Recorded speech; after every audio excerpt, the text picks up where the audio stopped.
ഈ കാ കണ്ടിട്ട് നിങ്ങൾക്ക് മനസ്സിലായോ ഇത് എന്ത് കായാണെന്നുള്ളത്?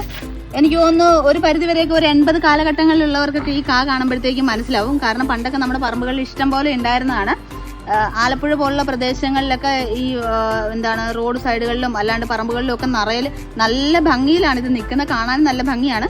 അതുപോലെ തന്നെയാണ് ഇതിന്റെ കായ എന്ന് പറഞ്ഞു കഴിഞ്ഞാൽ പല സ്ഥലങ്ങളിലും ഒരു വരുമാന മാർഗം കൂടിയായിരുന്നു. നമ്മൾ ഈ കായ എടുത്ത് പൊട്ടിച്ചു കഴിഞ്ഞാൽ ഇതിനകത്തൊരു പരിപ്പുണ്ട്. ആ പരിപ്പെടുത്തിട്ട് എണ്ണയാട്ടിയൊക്കെ എടുക്കാനൊക്കെ ഉപയോഗിക്കുന്നുണ്ട്. അതപ്പോൾ തലയിൽ തേക്കാനൊക്കെ വളരെ നല്ലതാണെന്നാണ് പറയുന്നത്. അപ്പോൾ പറഞ്ഞു വന്നത് ഇതിന്റെ പേരാണ്. ഇതിന്റെ പേരെന്ന് പറഞ്ഞാൽ നമ്മൾ എന്താണ് പുന്നയ്ക്ക വികസന കോർപ്പറേഷൻ എന്ന് പറഞ്ഞ് പണ്ട് ദൂരദർശൻ ചാനലിൽ ഒരു സീരിയലൊക്കെ ഉണ്ടായിരുന്നു. ഭയങ്കര ഫേമസ് ആയിട്ടുള്ളൊരു സീരിയലാണ്. അപ്പോൾ ആ ഒരു പേര് കേട്ടപ്പോൾ തന്നെ മനസ്സിലാവും ഇതിന്റെ പേര് എന്താണെന്നുള്ളത്. പുന്നയ്ക്ക എന്നാണ് ഇതിന്റെ പേര്. ഇതൊക്കെ നമ്മുടെ മാംഗോ മെഡോസിൽ വന്നു കഴിഞ്ഞാൽ ഇങ്ങനെയുള്ള നൊസ്റ്റാൾജിക് ആയിട്ടുള്ള കുറെ ചെടികളും ഇതിന്റെ കായ്കളും ഒക്കെ നമുക്ക് കാണാൻ പറ്റും കേട്ടോ. എനിക്കും ഇതൊക്കെ കണ്ടപ്പോൾ ഒരുപാട് സന്തോഷം തോന്നി. നമ്മുടെയൊക്കെ കുട്ടിക്കാലത്ത് നമ്മൾ കണ്ടിട്ടുള്ളതാണ്. പിന്നെ ഇപ്പൊ ഒന്നും അങ്ങനെ കാണാൻ കിട്ടുന്നില്ല. ഇപ്പൊ ഇവിടെ വന്നു കഴിഞ്ഞാലാണ് നമ്മൾ ഇതൊക്കെ കാണുന്നത് കേട്ടോ. ഇതൊന്ന് ഞാൻ പൊട്ടിച്ച് കാണിക്കട്ടെ.